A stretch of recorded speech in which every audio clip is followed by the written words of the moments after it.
तो जगतगुरु को उसकी विमाता सुरुचि ने दुत्कार दिया, तो वो दुखी होकर के माँ के पास गया और उसकी माँ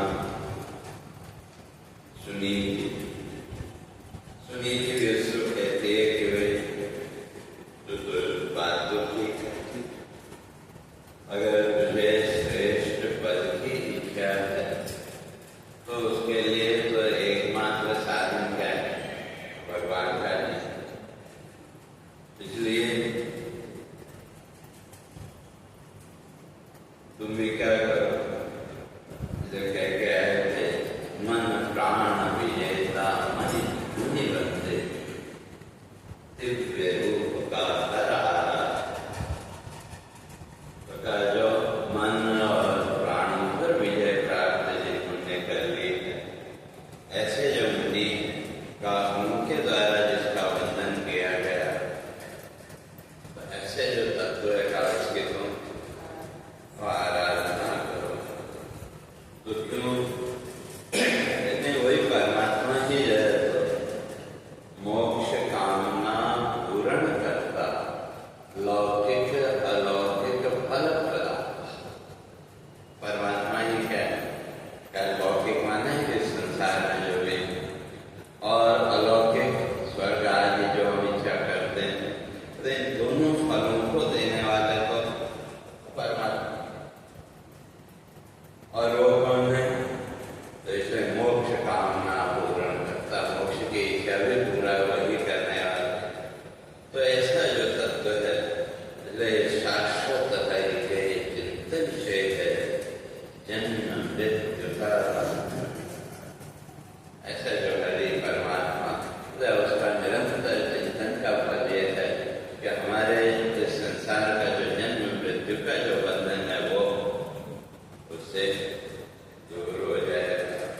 तो इस तरह से पुत्र को समझाया और माँ की बात को स्वीकार करके तो ध्रुव ने जो तो घर का त्याग कर और तपस्या के लिए निकल पड़ा। और जब निकल पड़ा तो मार्ग में नारद जी,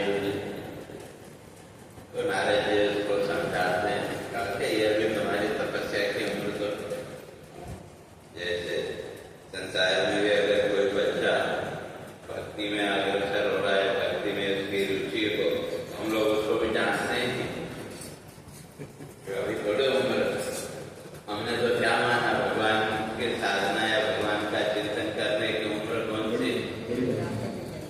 नहीं, जब शरीर किसी काम का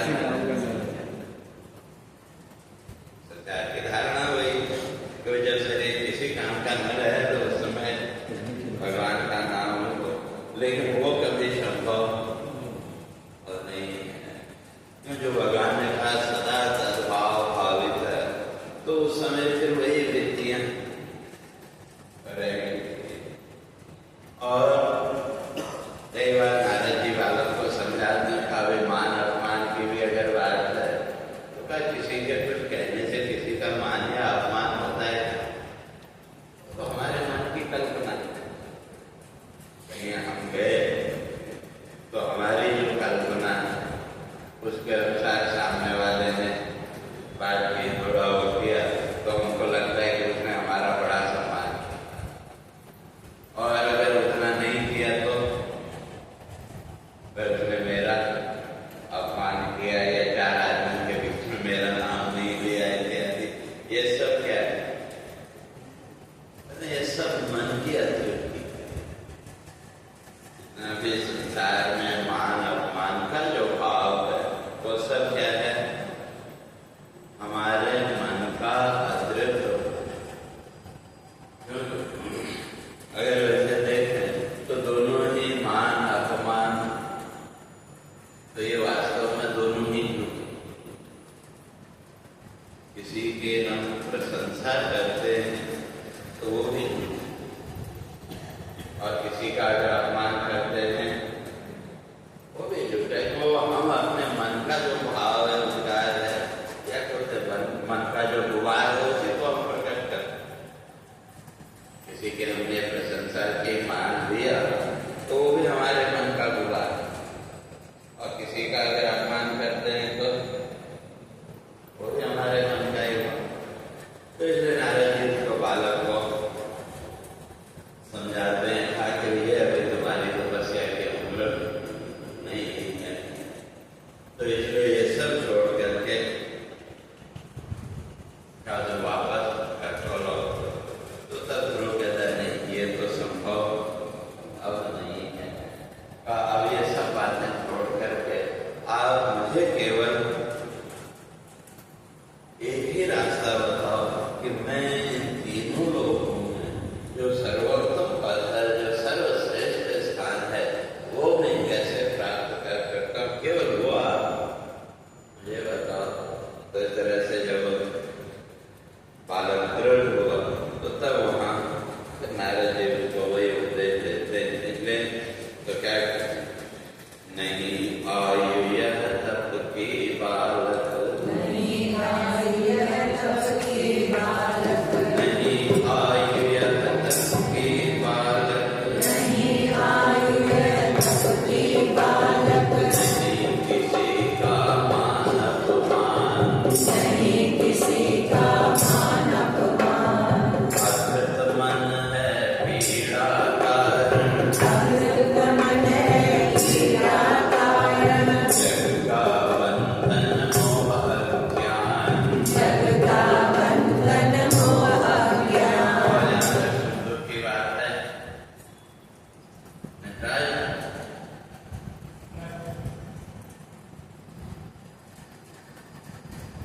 तो इसलिए जहाँ तक सुख दुख की बात है, वो तो कर्म के आधार पर मिलता है। कैसे कर्म वश जीव सुख दुख पाता,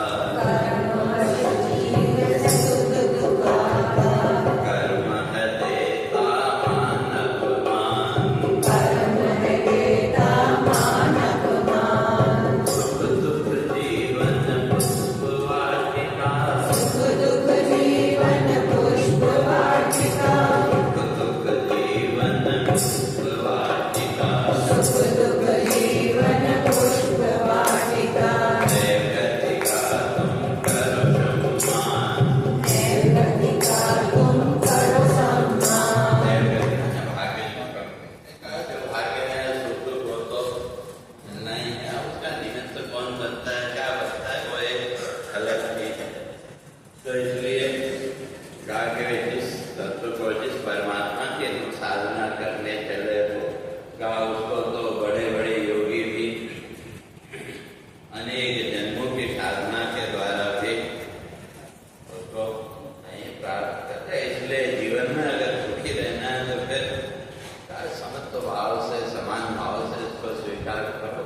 तो इसलिए कर स्वीकार समत्व भाव से, कर स्वीकार समत्व भाव से, कर स्वीकार समत्व भाव से, कर स्वीकार समत्व भाव से, सुख दुख दोनों है वारी, सुख दुख दोनों है वारी, मिटते बंधन सारे जग के, मिटते बंधन सारे जग के, मिटते बंधन सारे जग के, मिटते बंधन सारे जग के, जीवन के दुख होते ही, जीवन के दुख होते ही। अगर जीवन में समत्व भाव को हमने स्वीकार कर लिया, नारद जी कहते हैं कि उससे जीवन का जितना भी सुख दुख का भाव है सब, और इस संसार में अगर सुखी रहना हो तो उसके चार साधन महर्षि पतंजलि ने अपने योग दर्शन में बताए। तो उन चार साधनों की चर्चा यहाँ नारद जी भी करते हैं। तो इसलिए वहाँ जो सूत्र है, मैत्री करुणा उदितो पेशाणाम, सुख दुख पुण्य विषयानाम भावतः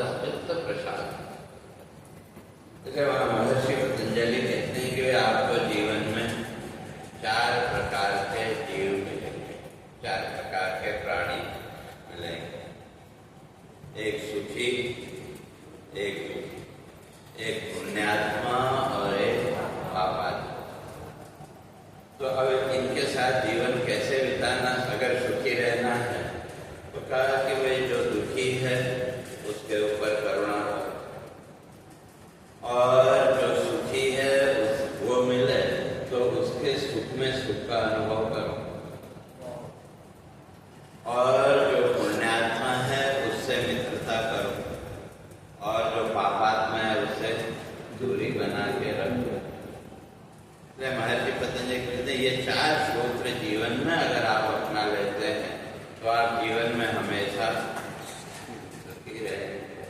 तो उसी बात को नारद जी यहाँ कहते हैं, सुखी मनुष्य से मैत्री जग में, सुखी मनुष्य से मैत्री जग में, सुखी मनुष्य से मैत्री जग में, सुखी मनुष्य से मैत्री जग में, दुखी जनों पर करुणा प्यार, दुखी जनों पर करुणा प्यार, बोध भाव हो पुण्य पुंज में, बोध भाव हो पुण्य पुंज में, बोध भाव हो पुण्य पुंज में, बोध भाव हो पुण्य पुंज में, पाप हेलन सुख आधार। पाप हेलन सुख आधार। ये 4 सूत्र जीवन में अगर व्यक्ति अपना ले तो जीवन भर सुखी रहे। तो इस तरह से जब नारद जी ने समझाया तो तब ध्रुव कहता है कि भाई बात तो आप बड़ी अच्छी कहते हैं, लेकिन ये बातें अभी मेरे मन में स्थिर होने वाली नहीं है। क्यों? कहा इस समय मेरे अंदर जो क्षेत्रीय का गुण था, रजोगुण का भाव बढ़ा हुआ, जो क्षेत्रीय है उसके अंदर रजोगुण की प्रधान। वैसे तो जो मनुष्य है ही रजोगुण प्रधान, लेकिन फिर भी उसमें जो ब्राह्मण आदि हैं, जो तपस्वी साधक हैं, तो उनके जीवन में सत्वगुण की प्रधानता, और जो कर्म में प्रवृत्ति जिनकी है उनके जीवन में रजोगुण की प्रधानता, और जो एकदम आलसी तो उनके अंदर तमोगुण की प्रधानता। लेकिन मुख्य रूप से जो मनुष्य है वो रजोगुण प्रधान प्राणी। तो इसलिए कहते हैं कि वे बात तो आपकी ठीक है, लेकिन मेरे अंदर तो इस समय रजोगुण का भाव प्रबल है, इसलिए ये ज्ञान की बातें यहाँ भी टिकने वाली नहीं है। तो किस तरह से पहले कहता है, चित्त समन का साधन उत्तम, चित्त समन का साधन उत्तम, चित्त समन का साधन उत्तम, चित्त समन का साधन उत्तम, मुझ में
क्योंकि आप जो कह रहे हैं सब चित्त की शुद्धि के लिए, चित्त को शांत करने के लिए, सब अच्छी बातें हैं, लेकिन इस समय मेरे अंदर क्षत्रिय गुण है, तो इसलिए। और दूसरी बात और कोई इस समय टिकने वाली नहीं है। तो तब उसकी बात सुनकर के नारद जी फिर उनको समझाते हैं, कहा कि भाई जो सुनी थी ने तुम्हारी माँ ने जो मार्ग बताया, कहा फिर तो वही सर्वश्रेष्ठ मार्ग है, उससे श्रेष्ठ और कोई दूसरा मार्ग हमारी इच्छा पूर्ति का हो सकता है। इसलिए अब जो साधना है तो वो कहाँ, और उसके लिए तो मधुबन में यमुना के किनारे का वही इस समय सर्वश्रेष्ठ साधना के लिए वो स्थान है। और वहाँ पे प्राणायाम आदि की विधि के द्वारा का पहले अपने चित्त को शांत करो, और फिर वहाँ भगवान का जो दिव्य रूप है, उस दिव्य रूप का तो वहाँ ध्यान करें। तो कैसे? चतुर्वेद पुरुषार्थ कामना हरि पद पद रज साधन होता। चाहे मोक्ष या चारों पुरुषार्थ, धर्म अर्थ काम मोक्ष, चार पुरुषार्थ हमारे यहाँ माने का, इनमें जो भी आप चाहते हैं उसकी प्राप्ति के लिए एकमात्र साधन क्या है? हरि पद पद रज, भगवान के चरणों की जो रज है तो वही सर्वश्रेष्ठ है। तो इसलिए कहा कि तुम्हारी जो साधना है अंतस कामना सिद्धि यमुना का तट मधुबन होता है। कहते हैं यमुना किनारे जो मधुबन का वहां जाकर के तुम साधना करो, और वहां फिर यमुना जल में स्नान करो, और वहीं किनारे बैठ के तुम भगवान का ध्यान करो। इसलिए कालिंदी जल निर्मल, यमुना स्नान और उसका जलपान करने से धीरे धीरे तुम्हारा जो चित्त है वो भी शुद्ध होगा। और फिर वहाँ जो प्राणायाम की जो विधि है, जग पूरक और कुंभक जो विधि, तो वो हर एक के लिए वो विधि वो अलग अलग। आपका जो शरीर है, आपकी शरीर की संरचना के अनुसार तीनों विधियां और अलग अलग है, कैसे प्राणायाम है। तो और वहां पर भगवान को नारद जी कहते हैं कि भाई तुम जैसे फिर वहां भगवान का ध्यान करो, और रूप धारणा करो चित्त, अपने हृदय में उस रूप की धारणा।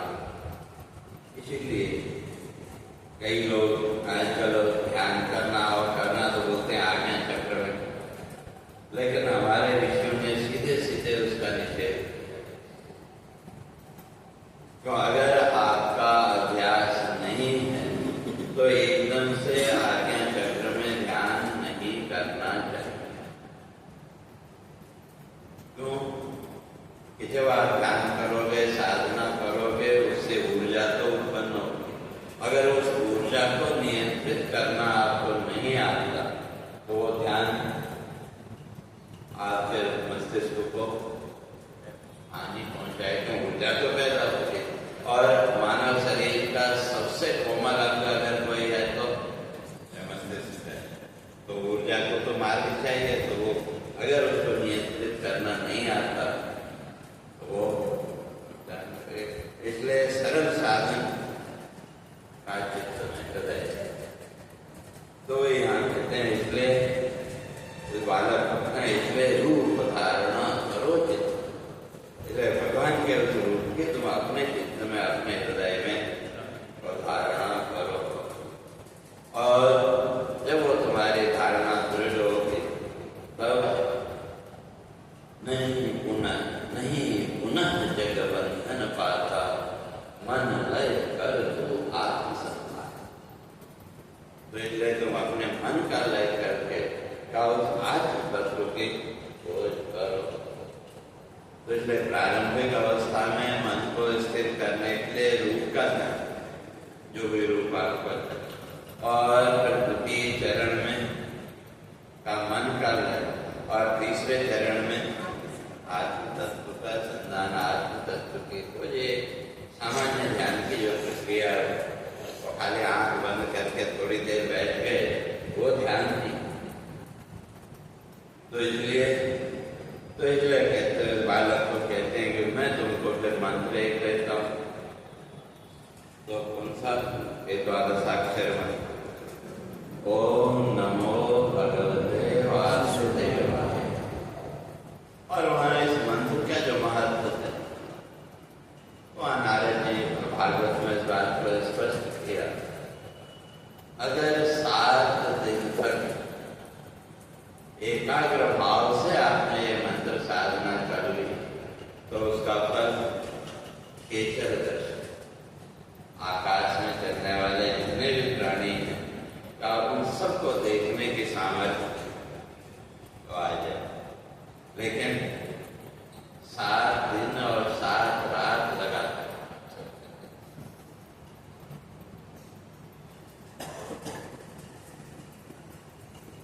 तो इसलिए कहते हैं ये मंत्र सिद्ध यह सप्त निशान का है। 7 रात्रि में ये मंत्र सिद्ध हो जाएगा, अगर इतना कर सकते हो।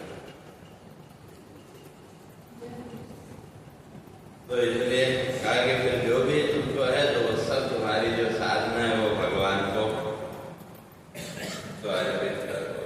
तो इसलिए भगवान नारद जी इसको आगे करते हैं का तन मन वाणी ऐक्य भाव से जो है करता सर्व समर्पण, धर्म अर्थ फल जगत कामना, पाता मुक्ति ज्ञान फल दर्शन। कहते हैं जो सर्व समर्पण उस परमात्मा को करने में समर्थ है, तो उसका फल उसको जीवन में ज्ञान भी मिलेगा, मुक्ति भी मिलेगी, और अगर संसार की कामना है तो वो भी पूरी होगी। लेकिन वो समर्पण के बिना तो संभव नहीं है। और इस तरह से बालक को समझा के नारद जी निकले, और ध्रुव ने भी मधुवन की ओर प्रस्थान किया। और उधर नारद जी वहां से निकल के उत्तानपाद के राजमहल में पहुंचे, तो राजा बड़ा दुखी था।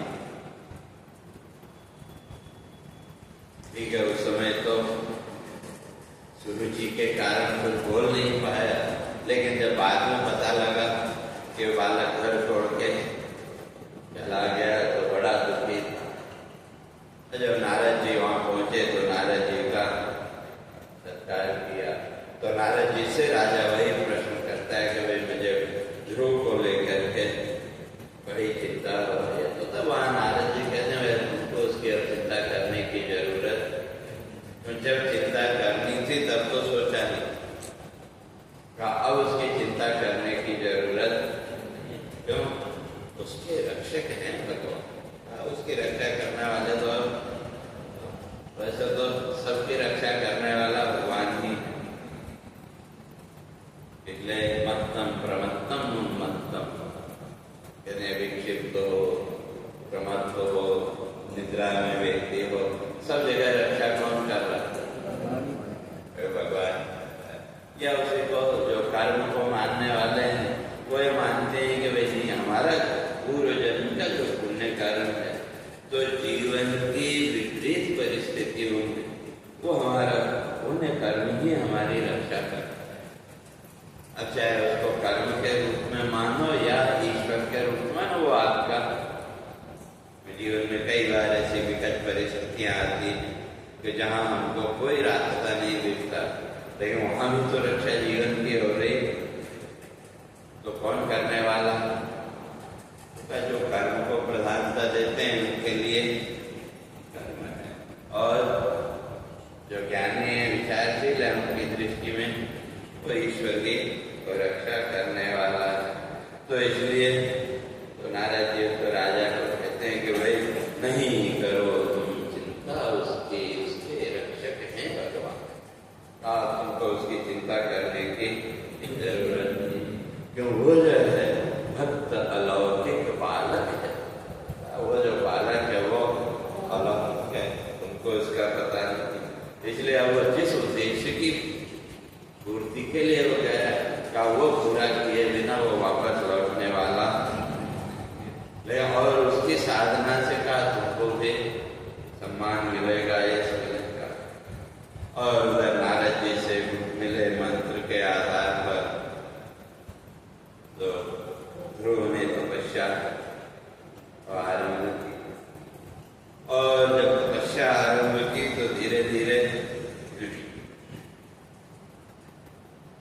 पहले तो अन्न का त्याग किया, फिर जो है तो पत्ते खाने लगा, पौधों के पत्ते वगैरह, वो भी हफ्ते में एक दिन, फिर उसका भी उसने त्याग कर दिया। जल आदि का भी फिर अंत में त्याग कर दिया, तो उसको केवल प्राणवृत्ति के ऊपर। और धीरे धीरे वो साधना उसने इतनी दृढ़ की कि जब वो प्राणवृत्ति को भी अब उसने रोक, धीरे धीरे अभ्यास के द्वारा जो प्राणवृत्ति है उसको भी निरोध, और अपना ही इतनी साधना उसने दृढ़ की कि अपनी प्राणवृत्ति को इस संसार की प्राणवृत्ति के साथ जोड़ करके जब उसने उस प्राणवृत्ति को रोका तो तीनों लोकों में हाहाकार, तीनों लोग जो है तो पीड़ित होने लगे। और तब जो है तो सभी देवतागण पहुंचे भगवान के पास, कहा भगवान ये क्या है? क्योंकि ऐसा तो हमने कभी सृष्टि में देखा ही नहीं, कि हमको तो ऐसा लग रहा है कि वो जैसे अब प्राण निकलने वाले हों, अब ये कुछ समझ में नहीं आ रहा है क्या। तो तब वहाँ भगवान हमको बताते हैं कुछ नहीं, कहा कि ये तो ध्रुव की तपस्या का, इतनी दृढ़ इतनी घोर तपस्या उसने की है कि उसने जैसे अपने प्राण वृद्धि को रोका तो उसके साथ संपूर्ण संसार के प्राण, तो इसलिए कहा उसका उपचार, कहा उसकी साधना को भंग करना पड़ेगा, वही उपचार, क्योंकि उसके जो दृढ़ता इतनी है उसके चित्त में, क्या ऐसे तो वो विचलित होने वाला नहीं है। तो इसलिए देवताओं को आश्वासन देके भगवान जो है वहां से चले, जहां ध्रुव तपस्या कर रहा था वहां पहुंचे। और वहां पहुंचते ही भगवान ने भक्त के हृदय में जो अपना रूप, जिस रूप का वो ध्यान कर रहा था, भगवान ने उस रूप को जैसे ही वो रूप गायब हुआ तो एकदम छटपटा करके वो आंखें खोली, तो देखा जो रूप अभी तक मैं अंदर देख रहा था वही रूप वो सामने खड़ा, बड़े सच्चिदानंद भगवान की दो ही रूप सामने देखा। अब जब रूप को सामने देखा तो अब बोलना चाहता, लेकिन वाणी प्रकट नहीं होती, क्योंकि जब भावातिरेक होता है तो भावातिरेक में शब्द नहीं है। अब चाहे वो भाव प्रसन्नता का हो या दुख का, दोनों ही अवस्थाओं में हमारी वाणी हो जाती है। तो वही है, तो ध्रुव के अंदर भी वो भावातिरेक इतना हुआ कि वो वाणी उसकी रुक गई। और तब भगवान ने अपने शंख का स्पर्श उसके गाल पे कराया, तो उसके साथ ही उसकी जो वाणी थी वो प्रकट हुई।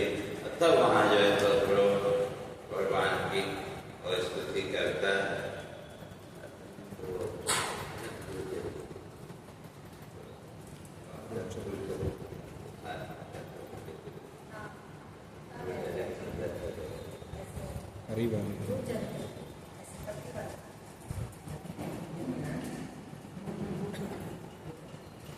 तो वहाँ जो है तो ध्रुव भगवान की स्तुति करता है। यो तत् प्रविश्य मावाचमिमां प्रकृताम्, तो क्या जो मेरे हृदय में मेरे अंदर प्रविष्ट करके मेरी वाणी को जो प्रकट करने वाला है, ऐसा जो तत्व है का मैं उसकी वंदना करता हूँ। और वो जो तत्व है वही का इस संपूर्ण जगत को प्रकट करने वाला भी। और ये जो माया शक्ति है, ये माया शक्ति भी उसी से प्रकट होती है। और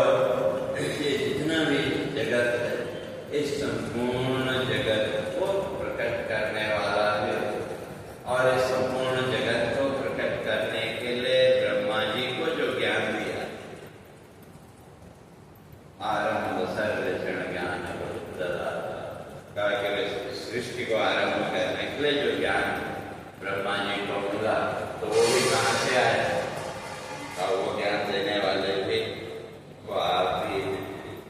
ऐसा जो तत्व है का मैं उसकी वंदना करता हूं। और ऐसे तत्व को कोई अभागा ही होगा जो उसका चिंतन नहीं करेगा। तो जो भाग्यवान व्यक्ति है का वो तो नित्य उस परमात्मा का वो चिंतन करता है। और वही हमारी संपूर्ण इंद्रिय वृत्ति को जागृत करने वाला भी, अपवर्ग मोक्ष आदि देने वाला भी वही है।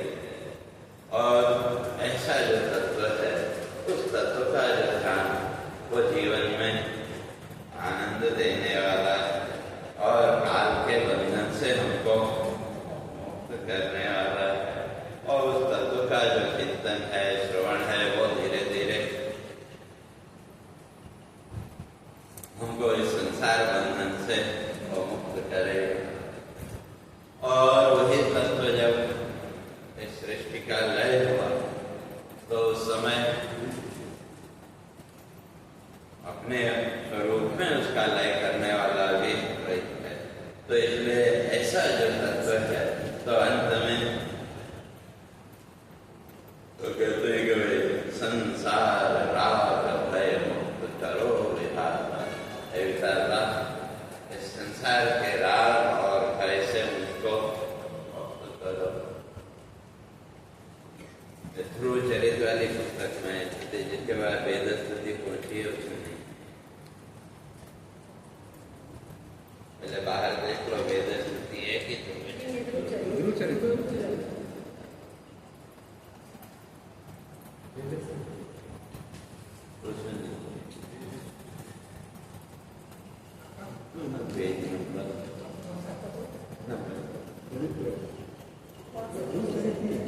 ये सामने आपके सामने नहीं उसमें एक पेज में जो बोला नहीं। मैत्रेय जी कहने लगे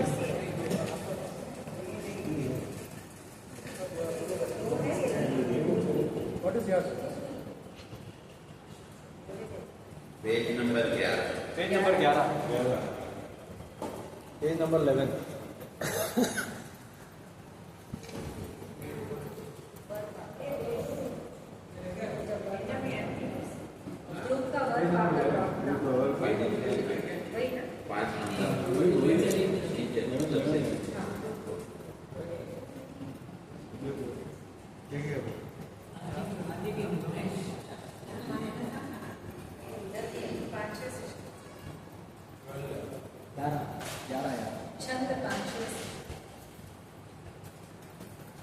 वसंत तिलका चंद्र यो प्रविश्य मम वाचमिमां प्रशस्ता।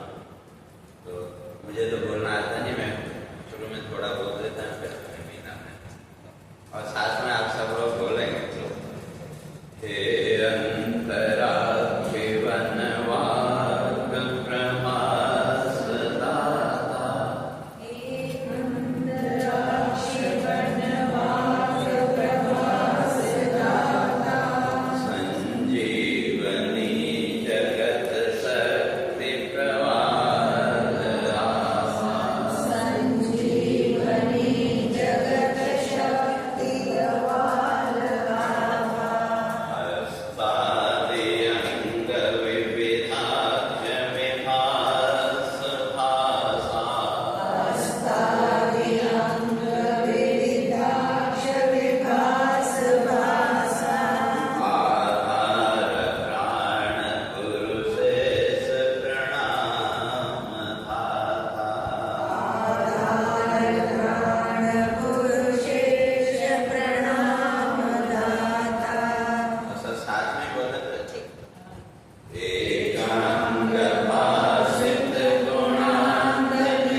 तो इस तरह से जब ध्रुव ने स्तुति, तो उस स्तुति से प्रसन्न होकर के भगवान ने वरदान दिया। तो इसलिए भगवान उससे कहते हैं कि तुमको मांगने की जरूरत नहीं, मुझे पता है। तो इसलिए मुझे ज्ञात है मनोकामना दुर्लभ पद हूँ देता।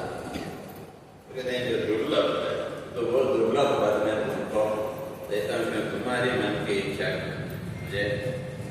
तो इसलिए कौन सा पद देता हूँ? ऋषि तारा गण करते भ्रमण है ध्रुव लोक वह पद समान। कहते हैं जिस लोक में ऋषि गण तारागण नियमित भ्रमण करते हैं, क्या तुमको सर्वोत्तम पद चाहिए सबके लोक में? तो इसलिए वो ध्रुव पद में तुमको दान में देता हूँ। इसलिए अभी तो अब तुम वापस घर जाओ और संसार का जो भोग है उनका धर्म पूर्वक तुम्हारा जो कर्तव्य है उसका पालन करो।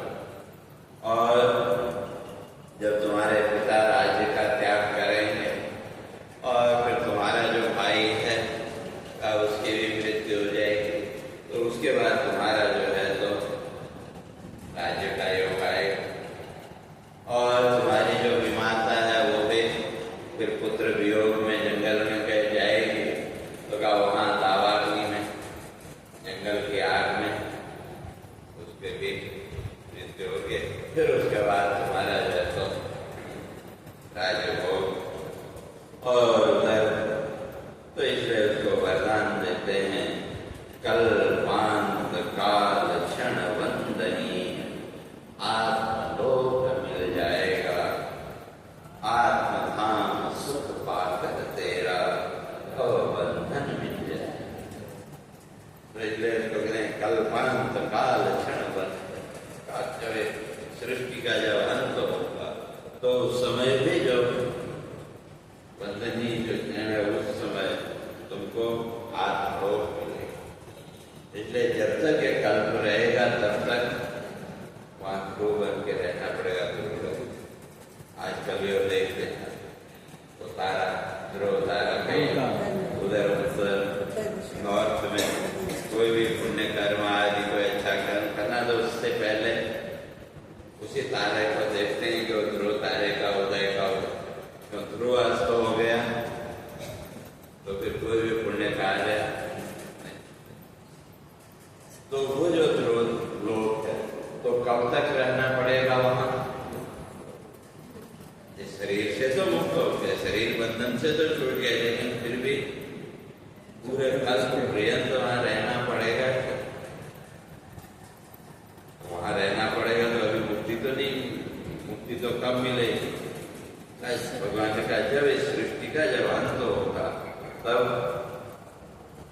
तुमको इस संसार से मुक्ति मिलेगी। तो तब वहां जाए तो फिर मैत्रेय जी कहते हैं कि भगवान तो वरदान दे के चले गए। अब जब थोड़ा सा होश आया तो लगा कि भाई ये तो बड़ी गलती हो गई कि साक्षात भगवान सामने फिर भी जो है तो मोक्ष नहीं मांग सकता। तो वहां फिर विदुर जी प्रश्न करते हैं कहा कि फिर भगवान का दर्शन प्राप्त हुआ, भगवान से वरदान भी उसको मिला, लेकिन फिर भी ध्रुव का मन व्यथित क्यों? वो तो जो चाहता था वो उसको मिल गया। उसकी इच्छा तो ये थी कि भाई त्रिलोकी में जो सर्वोत्तम पद है वो मुझे मिल जाए, तो वो भी मिल गया, भगवान का दर्शन भी मिला, फिर भी उसका मन व्यथित क्यों? तो तब वहां उसका उत्तर, क्योंकि उसने तो कहा जिस परमात्मा का दर्शन जन्म जन्मों की साधना के बाद भी योगी लोग नहीं पा सकते, तो उसने तो इसी जन्म में प्राप्त कर लिया। इतनी बड़ी उपलब्धि उसको, फिर भी मन व्यथित क्यों? तब उसका उत्तर वहां मैत्रेय जी थे कि वे वो जो तपस्या करना, उस तपस्या का आधार क्या था? नहीं, विक्षेप, चित्त का विक्षेप। या पद की प्राप्ति। पद की प्राप्ति। जो तपस्या के पीछे जो भाव था वो क्या था कि मुझे सर्वश्रेष्ठ पद प्राप्त। तो इसलिए जो भी तपस्या में करते हैं, जो कुछ भी जीवन में साधना जो करते हैं, उसका फल भी उसके पीछे जैसा आपका भाव होगा, फल उसी के अनुसार वही बताने के लिए। तो इसलिए वहां कहते हैं कि वही वचन में व्यतीत हो करता।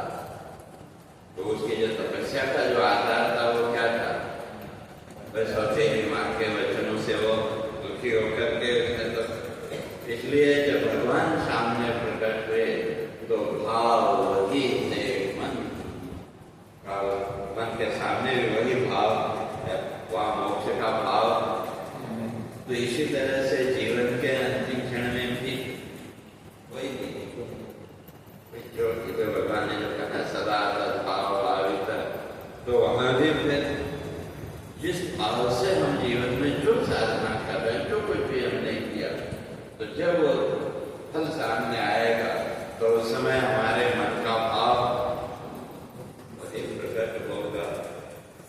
तो इसलिए कहते हैं वही मन के सामने वही भाव आए, इसलिए वो नहीं मुक्ति वर मांग सदा मुक्ति प्रदाता है।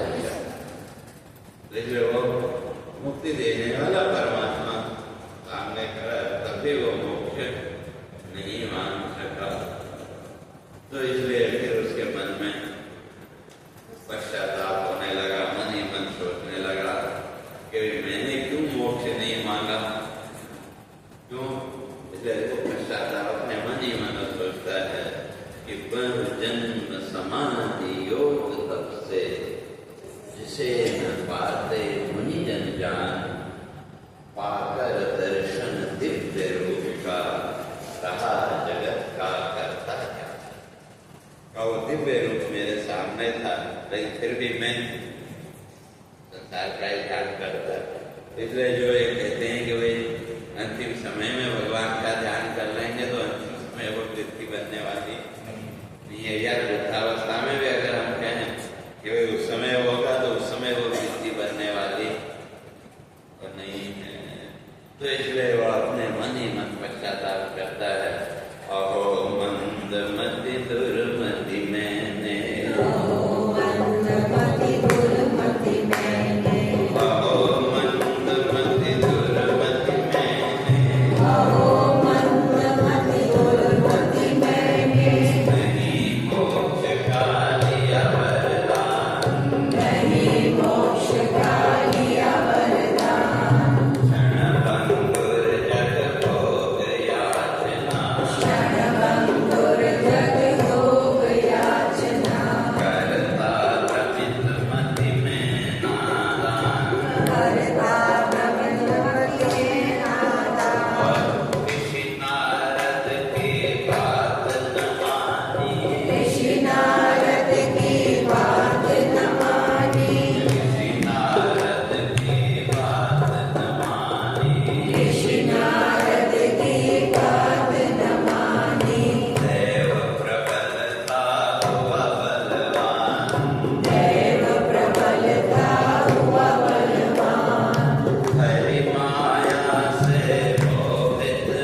नाशवानी, तो इसलिए व्यर्थ हुए सब जब तक सारा, कहते हैं सारा जब तब जो भी है वो सब क्या हो गए,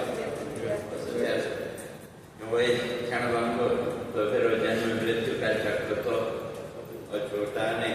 चलो वो तो भगवान की कृपा होगी, तो उन्होंने कह दिया कि भाई कल्प के अंत में तुमको आत्मलोक की प्राप्ति होगी, कल्प के अंत में तुमको मुक्ति मिलेगी। अगर भगवान वो नहीं वरदान देते तो भी नहीं। फिर इतनी तपस्या की, घोर तपस्या की, लेकिन फिर भी वही संसार की कामना, तो फिर वही जन्म मृत्यु का जो चक्र है वो तो उससे उड़ता नहीं। तो भगवान की कृपा से और तब फिर जब पिता को पता लगा गुरु की तपस्या का, वरदान का, तो सब प्रसन्न हुए। जब ध्रुव वापस आए तो सबने स्वागत किया। और उधर फिर जो संसार की जो व्यवस्था है उसके अनुसार ध्रुव जो है तो फिर अपना राज्य शासन तो चलाने लगे। और उधर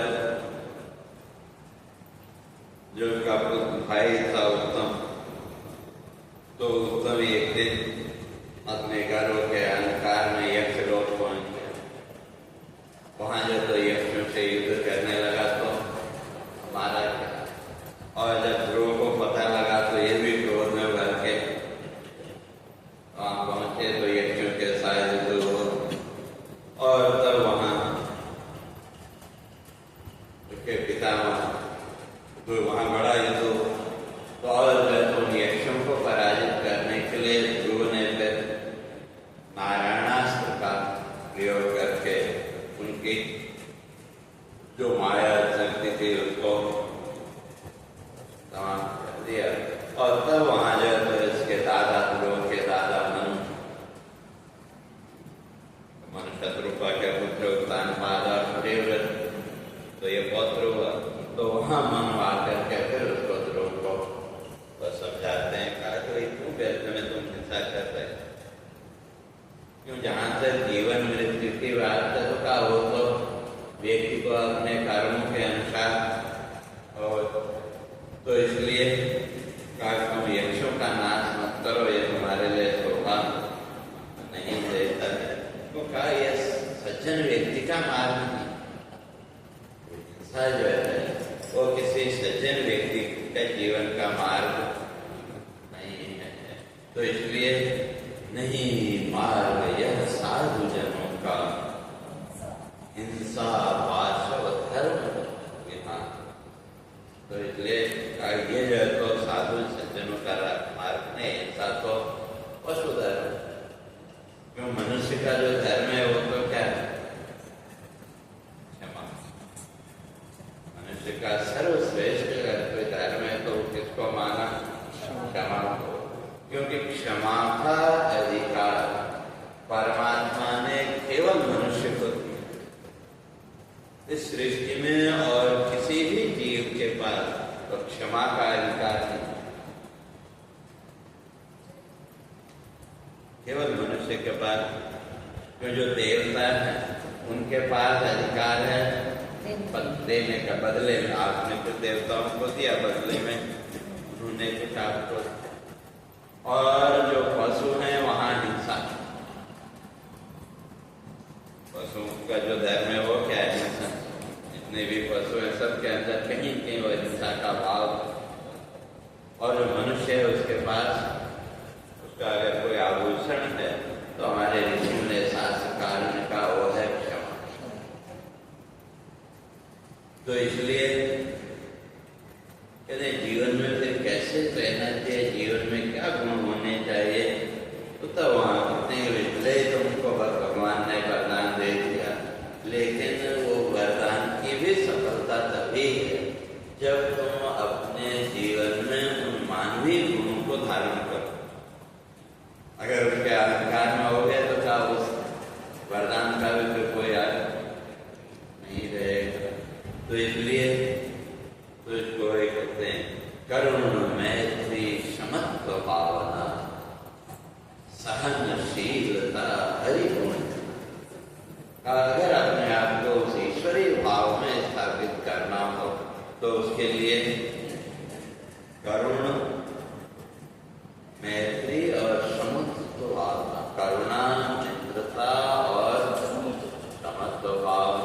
और मित्रता का तो फ्रेंडशिप नहीं, दोस्ती नहीं, बल्कि जो इस संसार बंधन में मतलब है, जो कुछ भी हमने जाना समझा उसके माध्यम से उसको उस बंधन से ऊपर निकाल के उस ईश्वर भाव के साथ जोड़।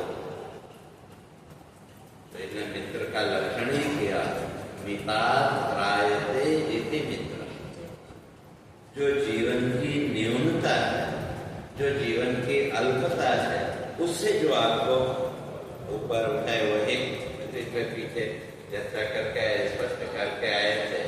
क्या इस संसार में वही मित्र जो प्राणी को, जो जीव को उस आत्मज्ञान की ओर आगे बढ़ने की प्रेरणा देता है, वही मित्र है। बाकी तो सब संसार में शत्रु। क्यों स्वयं तो इस संसार के राग द्वेष आदि बंधनों में बंधे हुए और दूसरे को भी उसी बंधन में बांध रहे।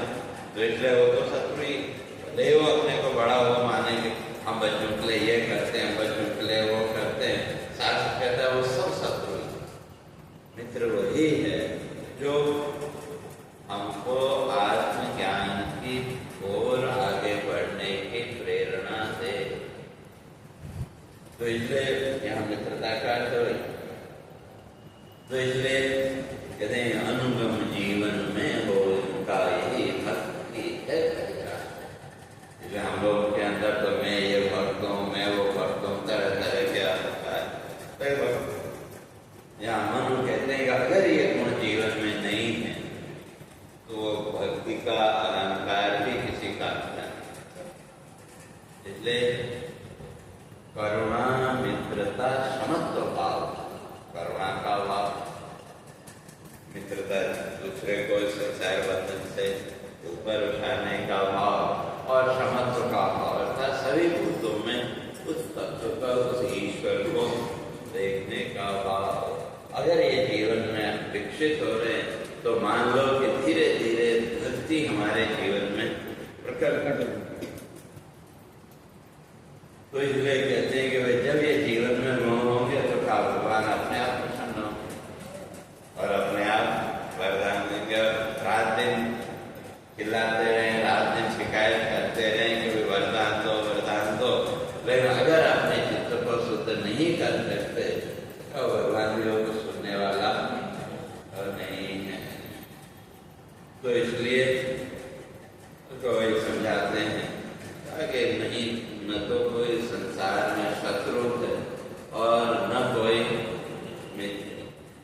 तो इसलिए जो ज्ञानी है वो शत्रु मित्र के भाव से ऊपर उठ करके सब में समो करते वितरण, तो उसका सब में समान भाव से। और वो जो ईश्वर है जिसको परमात्मा कहते हैं वो भी सब में समो करते वितरण, वो तो सब जगह समत्व भाव से। तो इसलिए जहाँ तक सुख दुख की बात है, हम तो अगर किसी के माध्यम से सुख मिला तो उसको हमने मित्र मान लिया, और किसी के माध्यम से दुख मिला तो उसको शत्रु मान लिया। लेकिन ये जो भी जीवन का सुख दुख है वो कहते हैं सुख दुख जग में जीव है पाता, कर्म काल गति बल प्रवृत्ति। कर्म और काल गति के आधार पर तो जीवन में जो भी सुख दुख है वो हमको मिलता है। तो इसलिए वो जो ईश्वर है उसको तो कोई इतनी आसानी से और जान नहीं सकता। तो इसलिए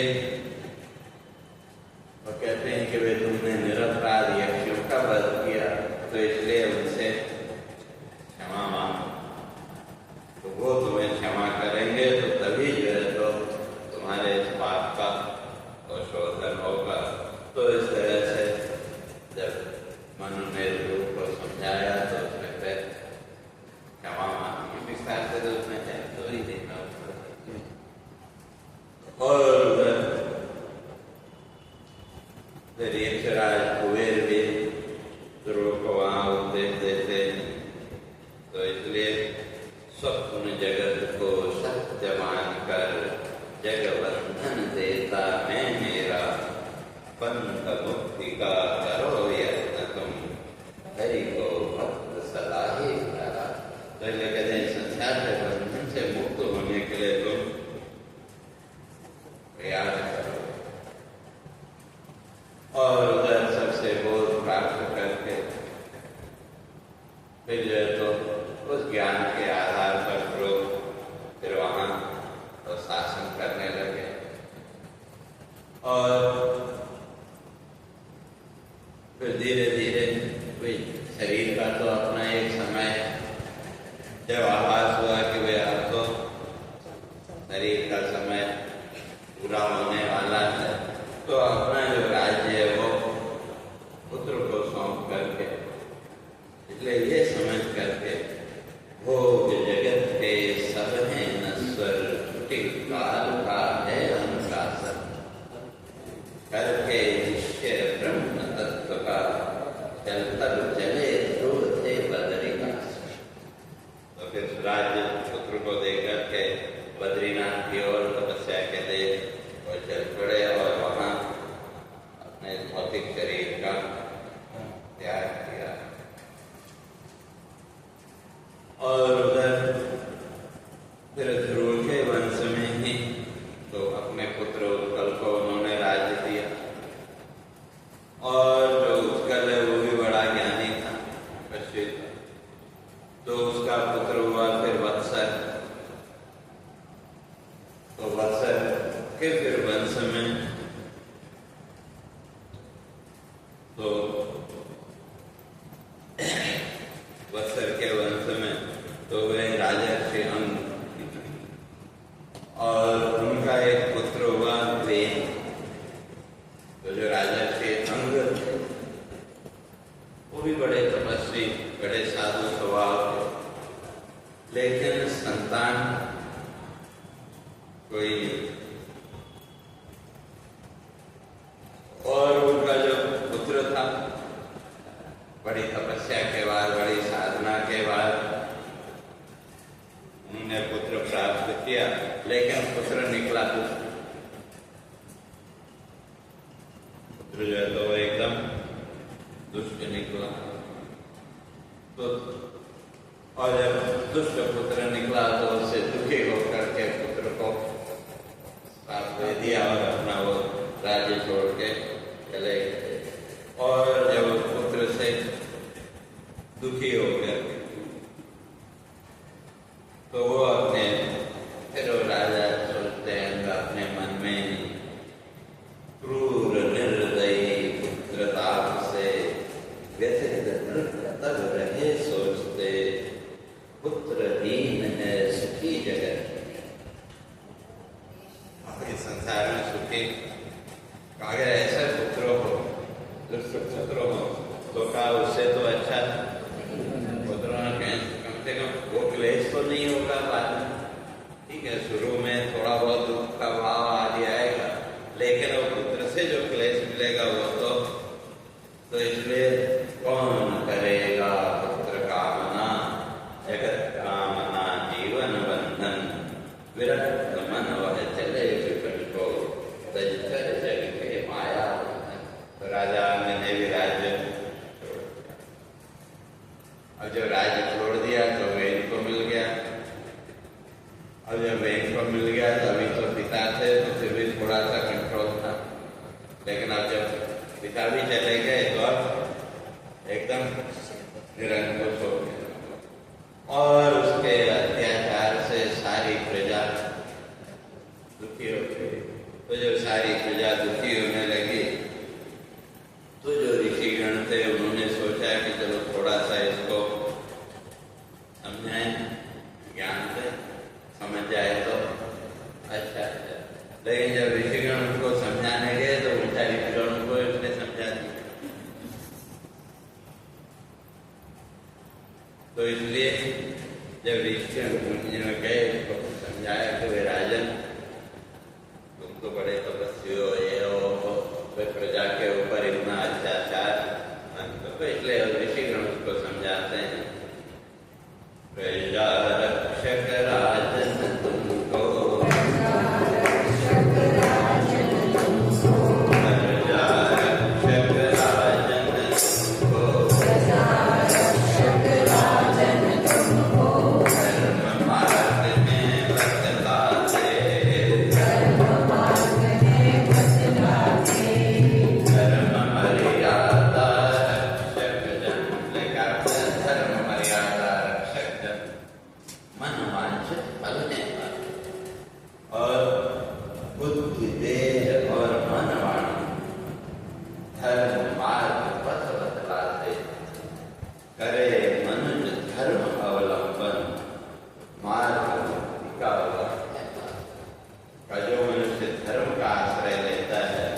समझाने लगे तो जो वे ने उल्टा उनको समझा दिया। अरे कैसे मूर्ख लोग, जैसे आजकल की स्थिति भी लगभग वैसी। वो कहता है कि तुम कैसे ऋषि हो, जो धर्म है तुम उसको अधर्म कह रहे हो और जो अधर्म है तुम उसको धर्म मान रहे हो। तो इसलिए धर्म अधर्म को तुम मानते कैसे हो, तुम ऋषि नादान। तो इसलिए किस भगवान की बात करते, इसलिए भगवान कहाँ है, इसलिए वो अपना तर्क देता है, जीवन वृत्ति जो देता तुमको वही तुम्हारा है भगवान। सामान्य जीवन में भी भाई किसी व्यक्ति के पास कोई काम नहीं हो या कोई दुखी हो, उसको आप थोड़ा सा वो कर दे तो वो भी आपको जीवन में भगवान की तरह मानेगा नहीं, सामान्य है। तो वही वो कह रहा था कि भाई तुम किस भगवान की बात करते, भगवान कुछ नहीं। इसलिए जीवन वृत्ति जो देता तुमको वही तुम्हारा है भगवान का, जो तुमको जीवन की वृत्ति देता है वही तुम्हारा भगवान। और फिर आगे पूछता है यज्ञ पुरुष है कौन ऐसा, यज्ञ पुरुष है कौन ऐसा, यज्ञ पुरुष है कौन ऐसा, यज्ञ पुरुष है कौन ऐसा, जिसका करते तुम गुणगान, जिसका करते तुम गुणगान, देव सवेद देह में रहते, देव सभी दिव्य देह में रहते, देवता तो जितने सब राजा के शरीर में रहते हैं, पर जहाँ देवता रहते हैं वे वही भगवान, वे भगवान को क्या मानते हैं, भगवान का जो विराट रूप है उसमें सभी देवी देवताओं का निवास माना है। तो कहता है देव सवेद देह में रहते, देव सभी दिव्य देह में रहते, वही जगत का है भगवान, वही जगत का है भगवान। क्या करें जितने भी देवता हैं वो तो सब राजा के अंश है, इसलिए भगवान कौन हो गया, तो मैं तुम्हारा राजा हूँ, इसलिए और दूसरा कोई भगवान ही नहीं, तुम्हारा भगवान।